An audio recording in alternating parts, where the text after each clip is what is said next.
That's great. This is being recorded. Okay. So I'm just want to get, how do I get rid of that little continue? Okay, there we go.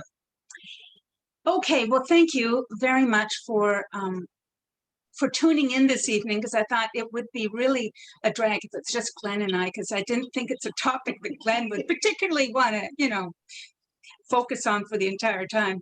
So having a few of you here is great. I created this presentation back about 9 years ago, Boobs, and Bazooms, and I was noticing how hard it was for women to discuss about their breasts. It's such a sensitive topic, and the whole breast thing can be triggering for a lot of women. At the very least, it's loaded with all sorts of baggage.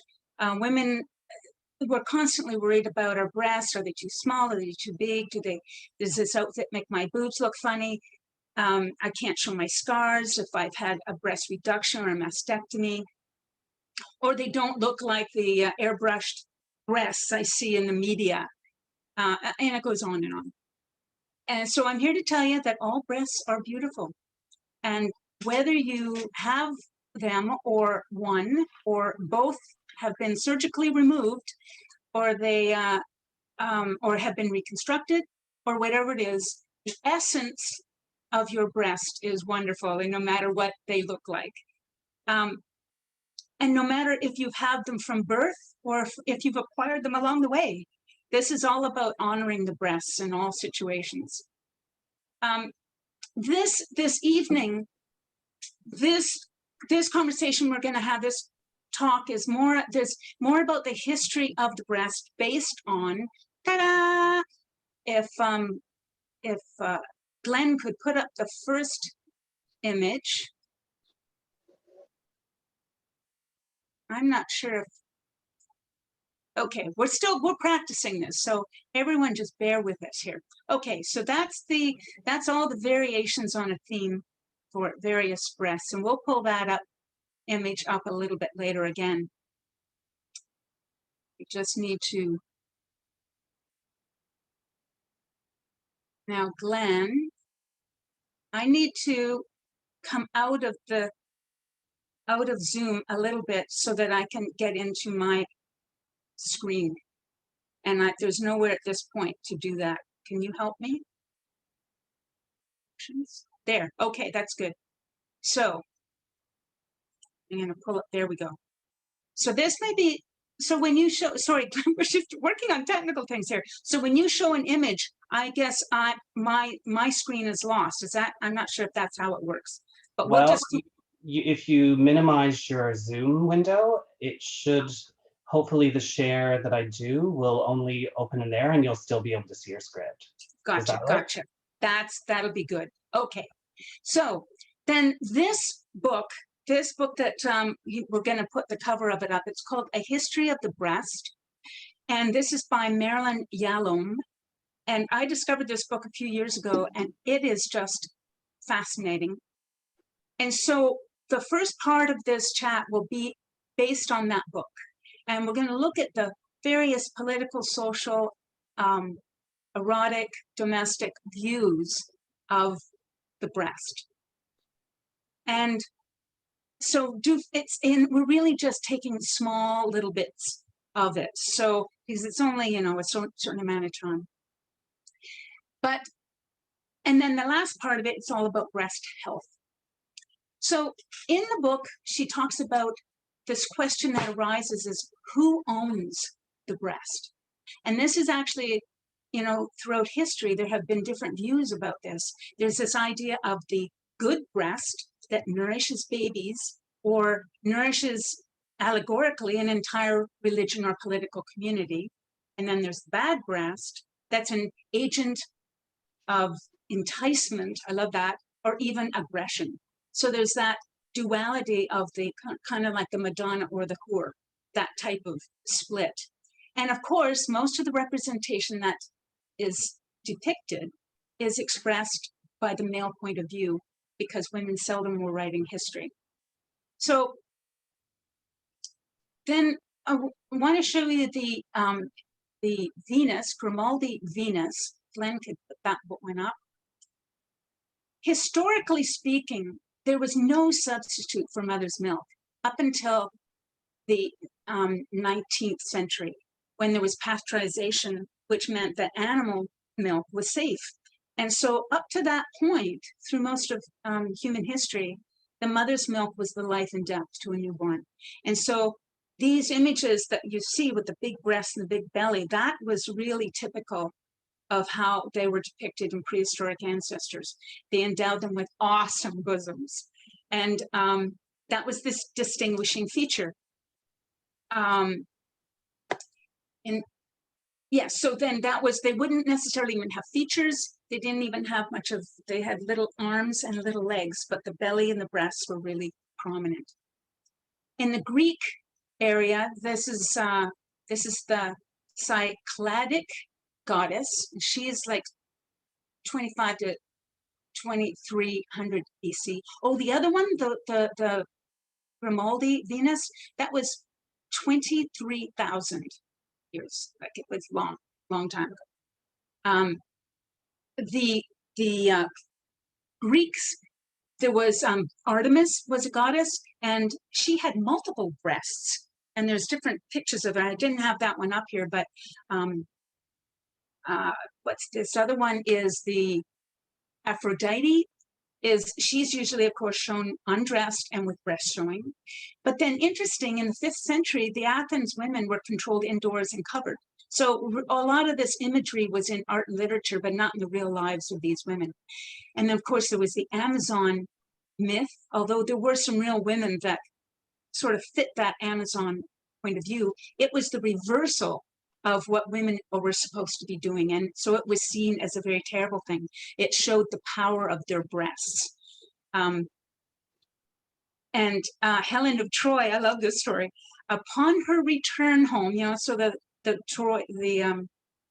wars that went on, and Helen was not the instigator, but what the men were fighting over. When she returned home, she bared her apple of her bosom to her husband, and he forgave her. So she has a lot of power in those breasts. The next one is about Rome. This image is the she-wolf, and she is suckling Romulus and Remus, and having, of course, multiple teats. And this is a very typical image of when people talk about Rome. This is the foundation of Rome. And the imperial Rome, breastfeeding was on the decline. Affluent women gave babies to wet nurses. This was sort of the fashion. And there were some who denounced the practice, but what you're going to notice as we go through this, the fashion and pros and cons of when it was okay and when it wasn't okay. This constantly was changing throughout history. The Hebrews, they were, the women were certainly valued primarily as vessels of creation. In early Judaism, the breast was sacred, and it was connected to God himself, El Shaddai, God with breasts, or God who suckles. I mean, like, the men didn't have enough power. They had to take the breast, the one very powerful thing that they saw in women, they wanted it as well. And it was considered a fertility blessing to have one of these little images of Shaddai. And breastfeeding was mandated. It was all Jewish women were supposed to be breastfeeding. And I found this an interesting piece, that men were enjoined to take pleasure in their wives' breasts. So it was like written down that they were supposed to enjoy them. Of course, there's nothing written about the women enjoying this, but they weren't writing history. Then next we start to get into, like, we're fast forwarding through things quickly here, but in the New Testament, the Virgin Mary grows in popularity. Really, she becomes quite dominant. And this first image, this is in 14th century. It's the Madonna nursing Jesus, but the breast isn't particularly realistic. It just sort of looks like an appendage stuck onto there. But they were trying this, it was the beginning of them starting to show these images of the Madonna and baby. But during those times, it was also many prophets were going on about preaching to conquer the flesh. And so the Christian art of the day was suggested absence of the breast was a sure sign of sanctity. So these pictures were not, they didn't show the breast very often. This gradually changed, and in the paintings of medieval times, the breast was seen as a sign of attachment between mother and child. And the action of suckling was symbolic of one generation giving to the next. And all that implies, like in terms of rank and wealth and moral responsibilities, it was giving directly those values. So it was seen as a really important thing. But again, fashion changes. And then they were starting to go to wet nurses again. And granted, it would be women of wealth that would be able to do this. But the wet nurses, instead of sending the babies out to the country to the wet nurses, the wet nurses were brought into the homes. And they were chosen really carefully because they were to be of very good character and family, because it was seen that the mothers, sorry, let me rephrase that. Some of the mothers feared this. They didn't want to put their children out to be wet nursed because they felt that the wet nurse was not good enough. And it's seen as a material and spiritual form of nourishment. So there was this constant fluctuation about it. And there was, again, this idea of transmitting in her milk the whole religious, ethical belief structure. It was like heavily loaded. The idea of the Madonna suckling was sort of doing battle with this new idea of courtly love as time was progressing. And of course, courtly love was very chaste and very lovely and clean and clear, and lactation had no place in that world. And courtly love, they preferred these small little breasts. Sorry, I'm just following myself here and making sure I got the right. Okay, so they started to show off breasts, these little breasts, and the church and people got really irate about that. They didn't like it, but it was starting to become the fashion. And about 12th century, the novelty of the virgin suckling a baby was painted to look more like common women, like normal, regular women. And this idea grew due to the really chronic malnutrition and lack of food in Florence at the time. So they would see these images in painted on church walls and stuff. That was the newspaper of the day, and it would get ideas across. And so they really wanted to promote this idea that it was good to be as healthy as you could possibly be. And this was what these women would be longing for, that they could be healthy and they would have these healthy fat babies that were depicted with the Madonna and child. Again, this thing, they started to send the babies back out to the countryside to be weaned.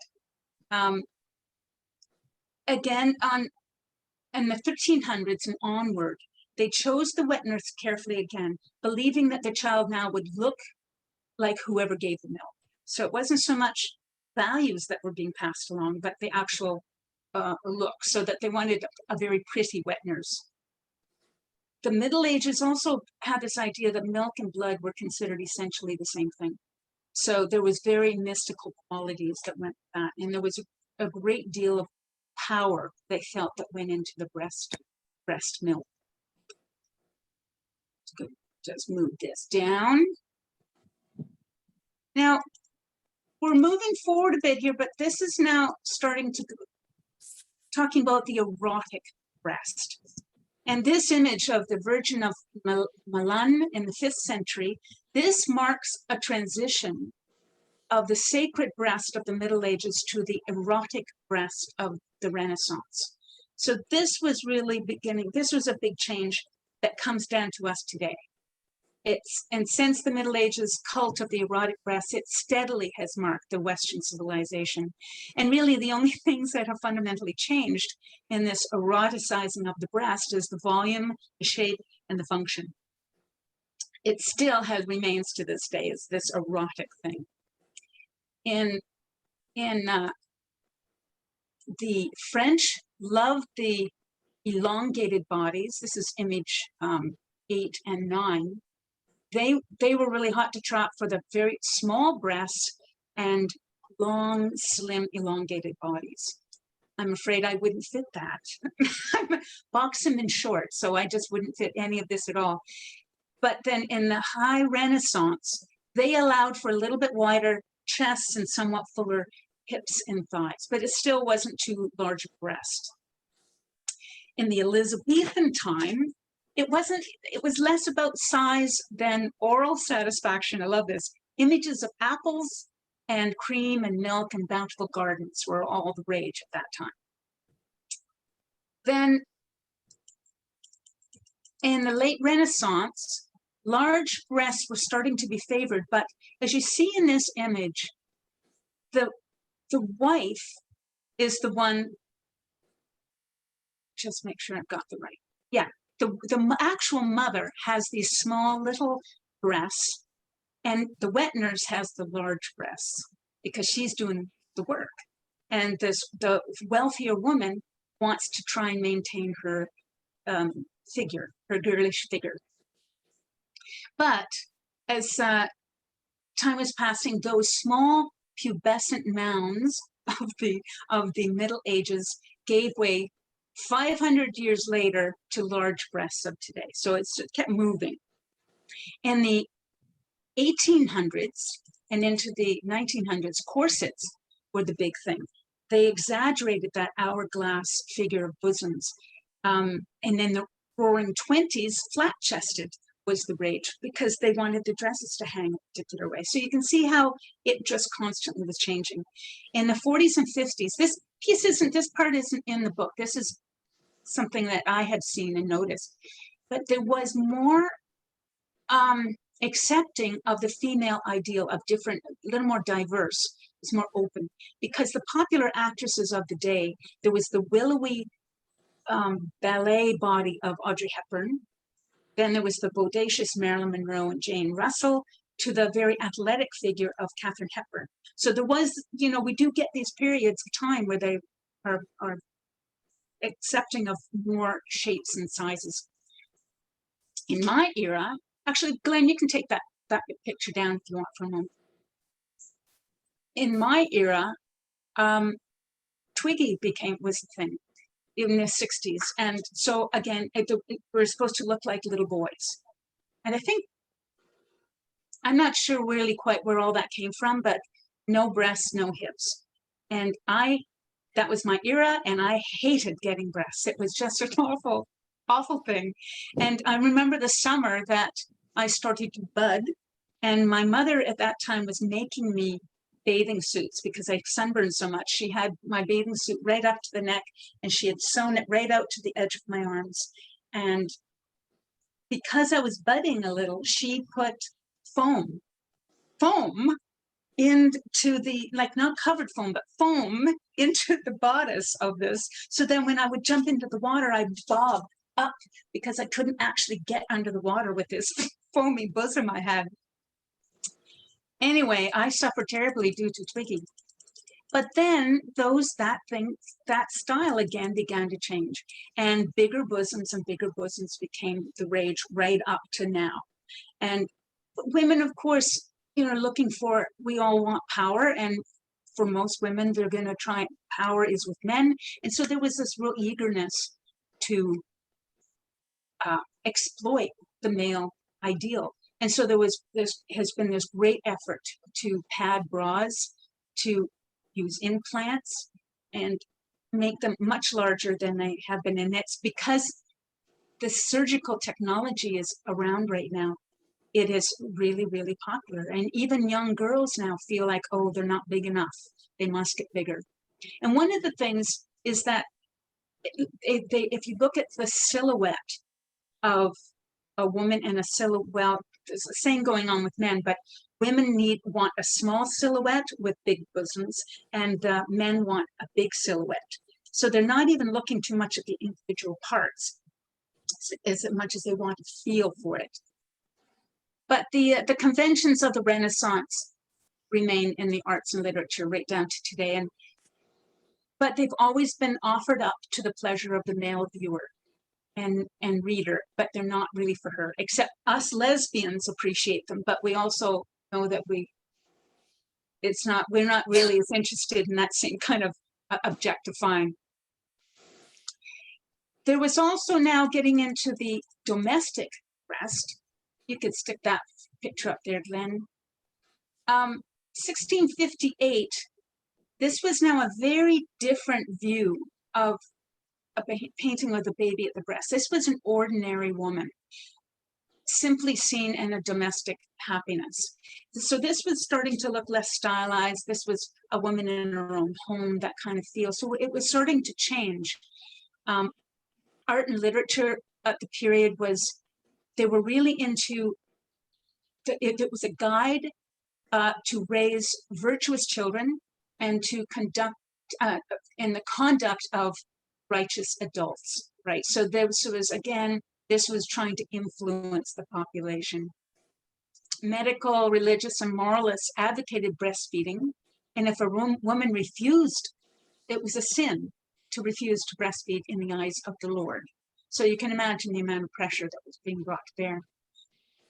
Oddly, on the other hand, paintings at that time were also being done, but they were lower class images of, in a bar with brawling and merrymaking and bare breasts and sexual desire and all that. But because it was a lower, different class, that was accepted as being, well, that's not us, the upper class. So they thought that was okay. Interesting, Dutch women had a reputation of very hefty bosoms, and it became the new breast ideal among artists. And that hasn't really happened since the ancient goddesses. It became very popular. And visitors around this time, 17th century, visitors to Holland were really impressed with the buxom charms of the women and the freedom to act in ways unthinkable in other European countries. So it has come down through history. We have often seen that they legalized prostitution. There was a different sort of mentality in Holland than in other parts of the country. But still, when they talk about these unthinkable ways of behaving, that's still probably just the men and the women they paid. The regular folks wouldn't be doing this. Now I was going to move into more the political. You could actually take that image off of there. Except for our own era right now, the 18th century, the breasts have been more contested than any other time. There's just always been so much going on, and the modern Western democracy invented politicized breasts. In France, wet nurses were extremely popular with both the aristocracy and the bourgeoisie, then popular to the lower classes. And that's about the 18th century. In the 17th century, there was about 50% of the Parisian babies were sent to the country to wet nurse. By 1800, it was like 2/3 of the population of Parisian and English babies were nursed by their own mothers. And the reason for this is that during that period of time, there was a big movement about revering nature. And it started to have an influence all over the place. And there was an outcry by a lot of people against wet nurses in the name of nature. Physical health was a metaphor for the health of the state. Wet nurses were seen as a polluting breast. And yet, those wet nurses were making equal amount of money as their husbands. So obviously, they were being utilized. But there was this starting to encroach on this whole idea, was this thing about, no, we should go back to nature and not have somebody else breastfeed our babies. The theory arose that breastfeeding is instinctive. Now, we know that's not true now. I mean, a lot of women do feel instinctive, but it isn't just flat across the board. And they also believed that because women were by nature loving and self-sacrificing, I can't even say that with a straight face because I'm not that self-sacrificing, but it formed the basis of a new ideology of motherhood in Europe and in America for the next 2 centuries. This idea of breastfeeding, it became a cult status in 1788, this whole thing of idealizing motherhood. In Paris, rich women, I love this, rich women organized groups to support nursing mothers, but there were very Karen Munro, or what's her name? Is Sorry? doing a thing on breasts on Hello? Zoom. Remember, did you read it in the OSPN programming? Yeah. I forgot about it, but Can somebody mute that? Thank you.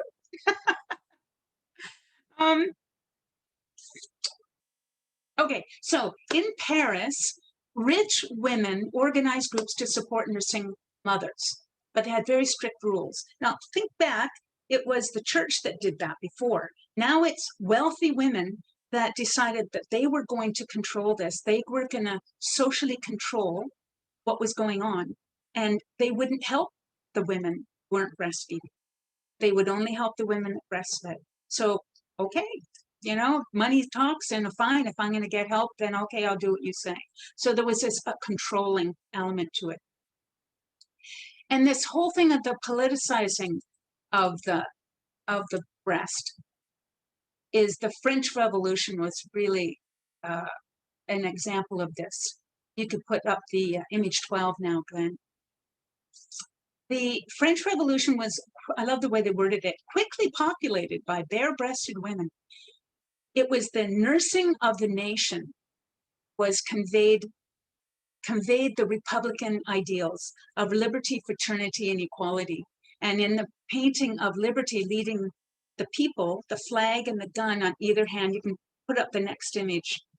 This was typical of the French Revolution. Bare-breasted leading the masses. There were no women leading anybody in the French Revolution, and it was not acceptable to be bare-breasted in public. And yet, this was the symbol that the men used, and it was everywhere. A lot of the propaganda were this sort of imagery. There was symbols, you can put up 13 now if you like, Glenn. Symbols of defiance. And of course, there were no women, I mentioned that, no women in the revolution. Then as time went on, then Queen Elizabeth came into to reign, and she really promoted the mother and family as a priority. So the maternal breast was very publicly honored. Any kind of erotic breast was not. And as we all often recognize, being a very Victorian in a point of view is to be very repressed. They didn't allow that sort of thing to be public. Of course, you know, a lot of eroticism went on and a lot of documentation was done of that, but it wasn't public. So now we're moving a little bit fast forward here, but come World War I and World War II, they started to use images of naked breasts in posters to encourage men to go to war. And you could put up 14 now there, Glenn. And the America, they only used bare breasts if being victimized by the enemy. They wouldn't just put them out there at first. They did later, but I found this interesting. But it had to be that they were being ravished. So that meant the men were okay, that we can't let that happen. We must fight for this to stop. Of course, it was all bullshit, but it meant a great deal to them. They also used the breast to sell Liberty bonds. So I think we have a picture for that one as well. So it's a selling point. They also used pinups to remind the fighting boys what they were fighting for. They would, in the Second World War, they painted these breasts of women on the nose of fighting planes. And then after the war, there was a whole science thing that became nature wasn't so important, science was more important. And bottle feeding became the rage. My mother my brother and I, we were bottle fed because that was the thing to do in the 50s. And but my cousins my age, when they came up and had children, they were very involved in the Leche League. And the Leche League encouraged breastfeeding. And it's all around the world. The only problem sometimes with that is that some women were shamed for not breastfeeding. And that still happens to this day, that, oh, you must do it this particular way. And if you don't do it that particular way, then it's wrong. So that is a very short synopsis. That's the Reader's Digest version of this book. I would encourage you to read it. It's really good. There's a lot more into it. So you can see how I've really only just taken a few snippets and stuff. So you can take that image down, Glenn. This next part is about the breast anatomy and breast health. So I'm going to have you now put up that lovely breast image that we have for anatomy.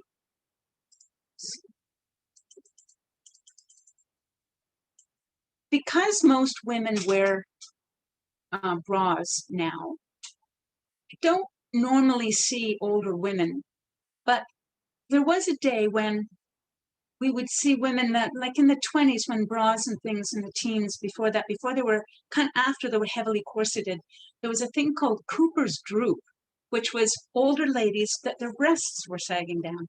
Well, the ligaments within the breast, as you can see in this image, all of those, you can see the ligaments of Cooper.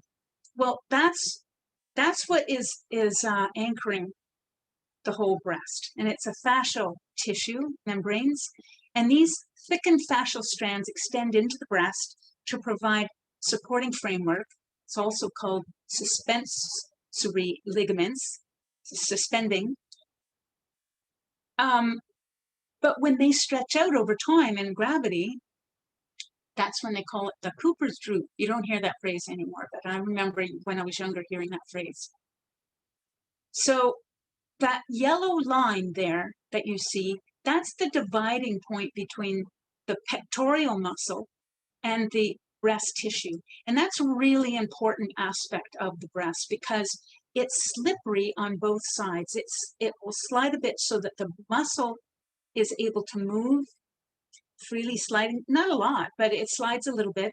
And then above it, the breast tissue is able to slide back and forth. That's called the retromammal, that yellow colored tissue there. And it's very important for lymph drainage of the breast, and we're going to get into that a little bit. The rounded contour of breast projects out anteriorly and suspends loosely against gravity. There are no muscles, of course, no muscles in the breast, so it relies on this fascial envelope and ligaments for the integrity and support of the breast. So you can move on to the next one there, Glenn. One of the things I think most women are not fully aware of is how extensive the breast tissue is. Now, some women, of course, it's not going to be as extensive, but certainly on me and most women, it is. So the breast tissue actually goes beyond the breast contour. So the part that's protruding is part of it, but there's more to it. It starts right up at the clavicle or at the second or third rib. It goes right down to the 6th or 7th rib, or about an inch below the breast contour. And then from the middle, it's the sternum, right over to the armpit. And so often, if women, because it goes right into the armpit, some women will feel that and to get worried that, oh my God, it's a mass, it's a lump. But it's not. It's just breast tissue, that natural breast tissue. And one of the most common things, and very normal, is for women's breasts to be different sizes. It's not unusual. It's pretty common. And if some women don't ever see other women naked, they think there's something terribly wrong with them. I had a friend of mine who owned an ice cream stand in Picton or Bloomsfield or something, and she laughed because by the end of the summer, her one breast, because she was scooping ice cream so much, her one breast was hanging low and the other one that was scooping arm was up high and tight. She was really out of balance, she said. One of the most common abnormalities is one or more accessory nipples are found along the nipple line down the abdomen. I've known a few people that have this. It's not uncommon, and it might be you have your main nipple, and then there might be one or two nipples going down a medium line there. Okay, so now getting into the little micro anatomy and function of the breast. There we go, that image is up. There is the functional tissue, it's called the parenchyma. It's glandular system of about 15 to 20 lobes, which are responsible for the production and delivery of milk. So that's the functioning part of a breast. And they're separated from each other by a thick connective tissue of capsules. So the rounded form of the breast depends more on the fat than it does on functional tissue. Although the functional tissue is in there, the fat is the filler, and it encases and insulates all of those little lobes in there. And the distribution is interesting because the distribution of fat is greater in the upper two quadrants of the breast. It's also more granular in tissue, and especially the upper outer quadrant. It's denser. And most of us do tend to think, oh, well, it's all the same texture and density, but it's actually not. So I wanted now to get into breast circulation. So actually, you can take that image down, Glenn. So the breast has no muscle in it, so we know that. The heart pumps the blood in our body. The lungs pump oxygen and carbon dioxide around the body. But the lymphatic system doesn't have a pump, not as such, not like that. It's a mechanical pump that moves. The lymphatic system moves the toxins out of the body, and it uses muscle movement to do that because we have little lymph nodes all over our body. They're often clustered in certain areas around the joints, but they're all through the whole system. And like when you had the mumps, that's lymphatic getting swollen through there if you have a cold. Sometimes under your armpits get a little swollen. That's the lymphatic system getting filled up. And that's why if you're not been well and you're laying around a lot and you're not moving, your lymphatic system isn't moving very much because the body is stationary.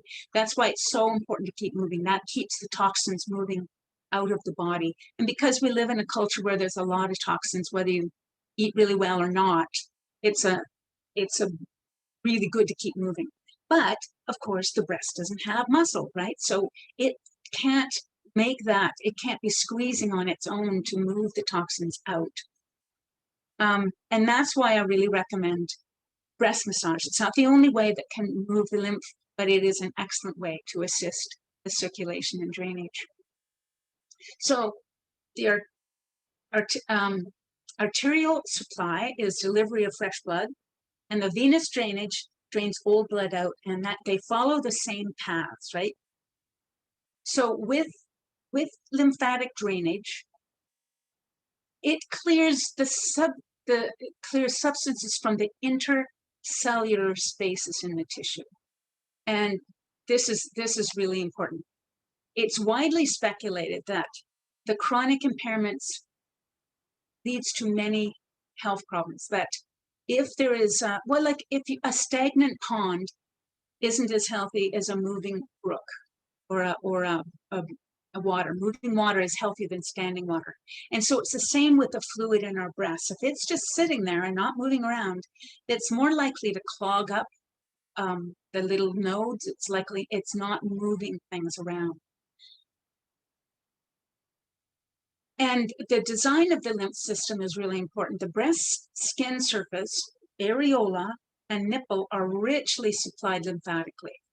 And they run through the connective tissue surrounding the globules and ducts, and they help drain the whole area. These little vessels, they're believed to be valveless. They're not sure, but they're believed to be valveless. And this is significant because this means that drainage along these channels can be adversely affected by gravity. And what that means is if you have large breasts that hang down, like pendulous breasts, it's like the fluid has to go up, defy gravity to get up and out. So that's another reason that it's really good to have, if you have large breasts, to be able to have a breast massage or do it yourself.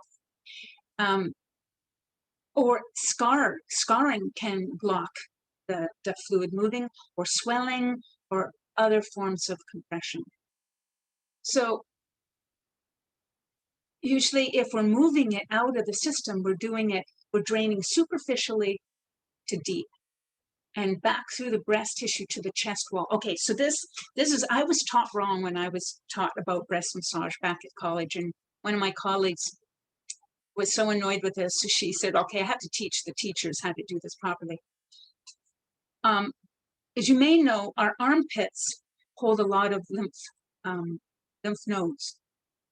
And what we were taught to do originally, which was wrong, was just keep moving all the fluid over to the armpits. But if the breast doesn't drain that way, that's not helpful. So if a woman is lying down, I am going to lift the breast and shake it. And it's because it drains from the nipple back to the chest wall. And we'll talk a little bit more about that later. Okay, put up the bra there, Glenn. This is something that women do not wear the right size bras. The chances are you are not wearing the right size bra. For one thing, you should never wear a bra longer than 12 hours. And make sure you get it properly fitted. Most women, really, truly, they usually have a size too small. Or they had a size that fit and then they've grown and they haven't adapted and got a new bra. And I'm not trying to advertise for these people, but I know that Marianne's in Westgate is very good, and Bra Chic is also good. They're expensive, but they're good. But they have people that actually will fit you and not just go in and pull something off the rack and take it home. It's they will look at you, and this woman just gave me the once over one time at Marianne, said, okay, I'll go get a few bras for you. And they fit me beautifully. And so everybody is slightly different, and certain brands don't work for me. I'm large, I have a large cup, and some women have a very small cup, but a very wide back. And so you need to get the proper fit. So you can take that one down. And so most of us that are in this little chat tonight, we're not worrying about pregnancy and lactation. But just to touch on it a little bit, I've not been pregnant, so I'm not familiar except with working with women who are. But it can be certainly accompanied by periods of soreness and congestion. And you know what? The average breast weighs like about 200 grams before pregnancy and 400 grams at term. That's twice the size. And that takes its toll on the tissue around. And it can be like 180% increase in blood flow. So they become very heavy and achy. So I am dealing with some women who are pregnant and working with this. I know Karen Hughes here, you're watching. She's, expert at working with breasts, with pregnant women. But what we probably are more interested in is about the changes with age. So you can put that image up there, Glenn. So we have the young, lovely little breasts, and then we have the older woman with everyone hanging down breasts there. Okay. Well, one of the things, my breasts were up and high and looking out and winking at the girls and having a great time when I was younger. But now they're my seeing eye breasts because they're looking down, making sure I don't trip on anything. And I thank them deeply for that. But if our breasts do go through this change. There's the convolution, which means the change occurring in the breasts away from readiness or pregnancy and lactation, or convolation is the second part of the menstrual cycle if there's no pregnancy. Or the term changes, involation. So from 35 years and older, there's a slow change of functional tissue, all those little nodes and lobes that we saw in the previous picture, they gradually turn to fat. And the postmenopausal breast, which is, raise your hand, that's many of us, it's mostly entirely fatty tissue. And that explains that why our breasts don't look like they used to. They sit differently, they hold differently, everything. And we've been, banging around on this earth with gravity. It does change the look of these things. So what I wanted to touch on next is why would you need to go for a breast massage? Actually, you can take that off of there now, Ken, if you like. So there's different indications for going for a breast massage. If there's congestion, when I say congestion, I mean, like you have your garden hose and it's very pliant when there's no water in it. If you put water through there, it becomes very firm and rigid. That's what happens to the breast when we build up too much fluid in the breast.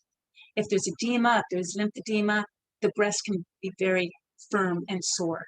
It would just be pain in the breast. Discomfort from pregnancy or breastfeeding or weaning, that's not what we're dealing with too much, but general drainage is a problem, especially if women have large breasts. Premenstrual congestion, tenderness and congestion in involution. If somebody has had diagnostic procedures done, surgery relief, a massage can really help promote good scarring, because you don't want the scars to be tethering the tissue, the breast tissue, to the rectomanual beneath or into the chest wall of the pectoral muscles. You want everything to be moving smoothly. If you've had a breast trauma, if you've been in a car accident, the car, seatbelt can be jammed into the breast, and that hurts, and it can damage the tissue.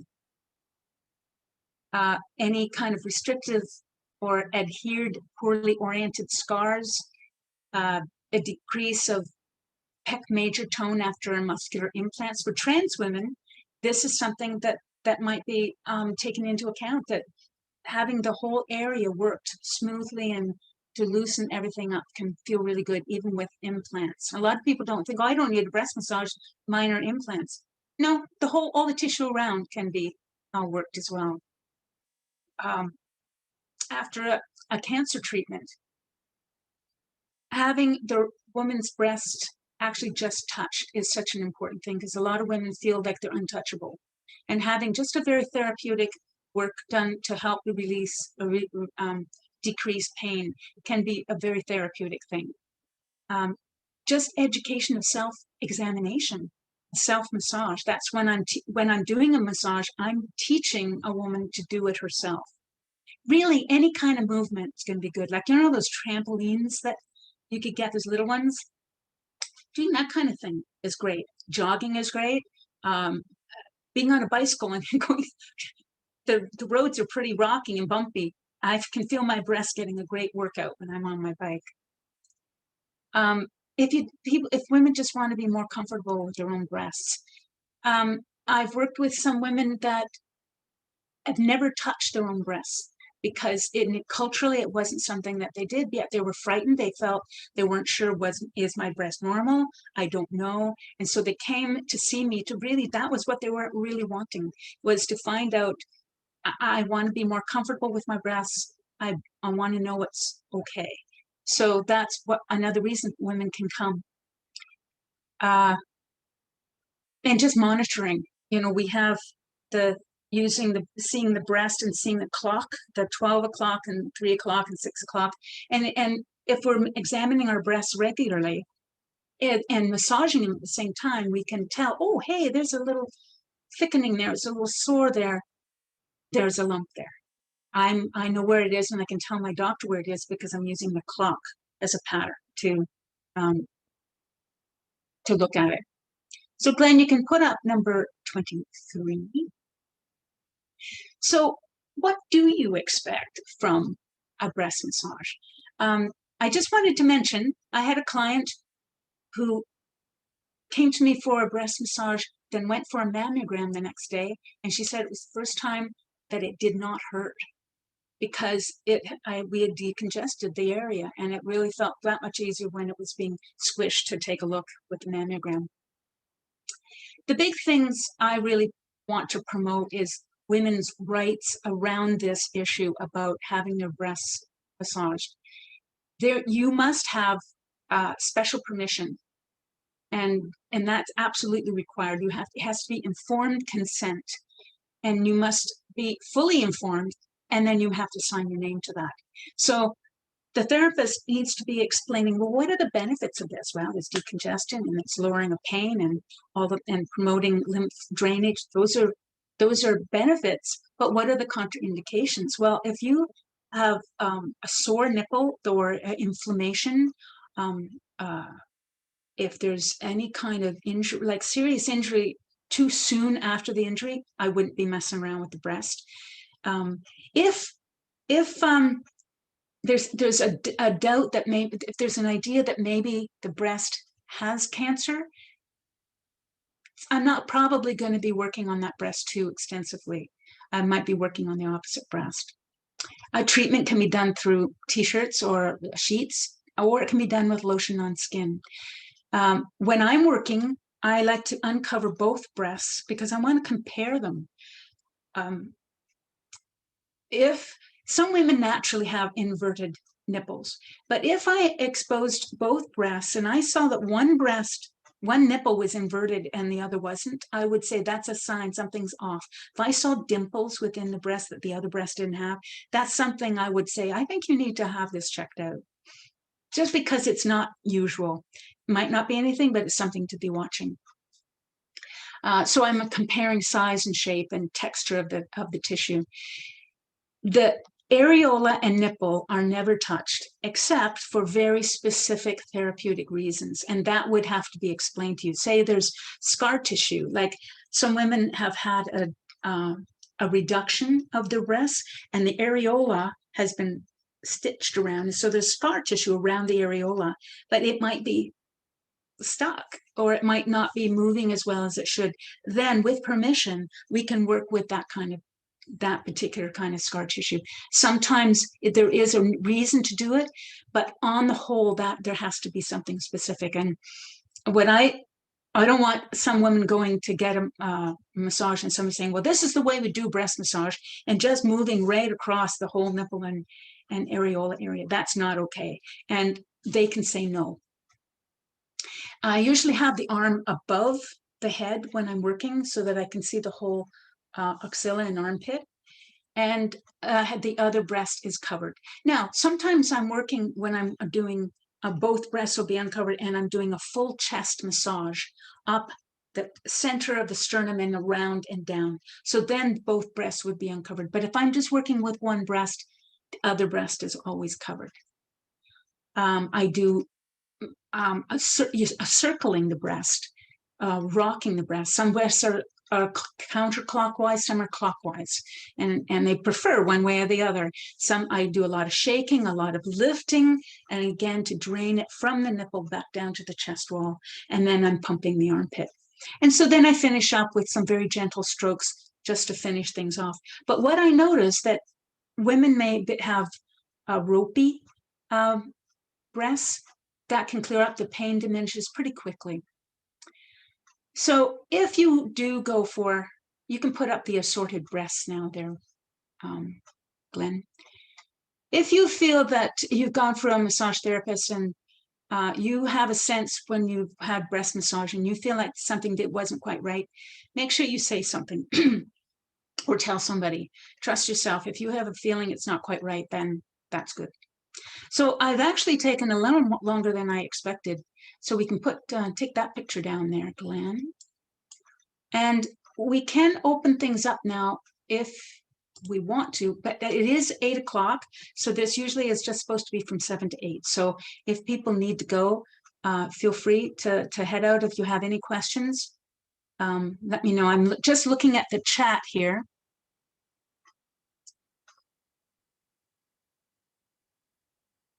Okay, I'm just seeing one from Cynthia there, and one from Karen. Is there any specific questions that anybody has about? There's a lot of information that just dumped at you there.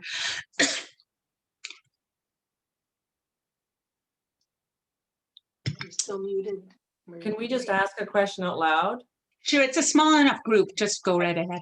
Okay, I have a lot of trans clients, both male and female. So I'm looking, so I want to know if you can talk a little bit about, I have trans men clients who have not had their top surgery yet, so they're binding. So, and they're going all day. They're wearing a binder all day if they're going to work, or, you know, or it's because if they don't wear it, then their gender dysphoria is triggered. So I just wondered if you had experience with that with your clients. And I mean, from what you're saying, I can see why that's compression, and that could be very unhealthy. I have had clients that were binding, but not that seem to have a huge issue about it. But if you are speaking to those clients that you have, just tell them, take it off after 12 hours if they possibly can. Give their breasts a break.